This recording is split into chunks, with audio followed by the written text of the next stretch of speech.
اور یہ آج کا دن، عید کا دن جو ہوتا ہے، یہ بھی اس کی محبت کا دن ہے کہ حضور پاک صلی اللہ علیہ وسلم نے ارشاد فرمایا جب مسلمان عید کی نماز کے لیے نکلتا ہے گھر سے، اللہ اکبر اللہ اکبر لا الہ الا اللہ واللہ اکبر اللہ اکبر وللہ الحمد کہتا ہوا، اللہ جانتے بھی ہیں، پہچانتے بھی ہیں، اس کے باوجود اللہ پاک فرشتوں سے کہتے ہیں جاؤ راستوں میں بیٹھ جاؤ، دیکھو یہ میرے بندے کیا کہتے ہیں۔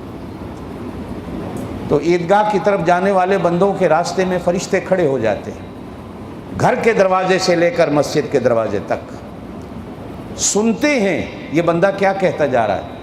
اللہ کہتے ہیں ذرا بتاؤ یہ کیا کہہ رہا ہے۔ تو فرشتے کہتے ہیں اللہ یہ تو تیری بڑائی بیان کرتا جا رہا ہے کہ اللہ بہت بڑا ہے، اللہ بہت بڑا ہے۔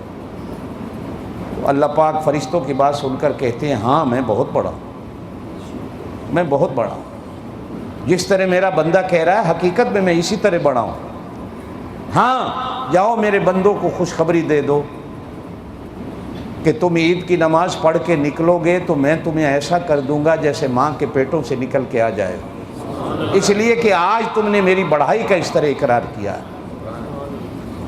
یہ اس کی محبت کی علامت ہے۔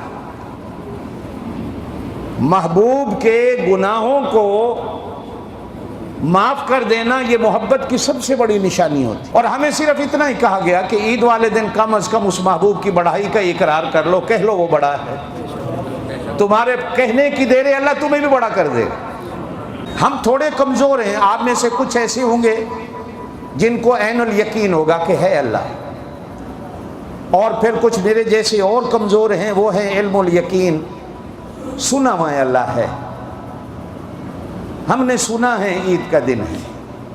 کچھ لوگ ایسے ہیں جن کو یقین ہے کہ نہیں آج کا دن عید کا دن ہے، کچھ ایسے ہیں جن کو پکا یقین ہے کہ نہیں آج عید کا دن ہے۔ جن کو یقین پکا، ان کے اللہ پاک نے آج صبح سارے گناہوں کو دھو ڈالا۔ جن کا آدھا کچا پکا عید کی نماز میں صفوں میں آ بیٹھے، بیٹھنے کی دیر تھی، سارے گناہوں کو دھو ڈالا، عید کی نماز ادا کر کے جوتی پہن کے نکلنے لگے۔ وہ جو میرے جیسے کمزور یقین والے تھے، اللہ نے کہا اب تو کوئی یقین آ گیا کہ نماز ہو گئی، اللہ جی اب آ گیا، فرمایا اب تمہارے بھی سارے گناہوں کو معاف کر۔ یہ اللہ پاک ہر کسی کو ایسا کر دیتا ہے جیسے ماں کے پیٹ سے نکل کے آ جایا۔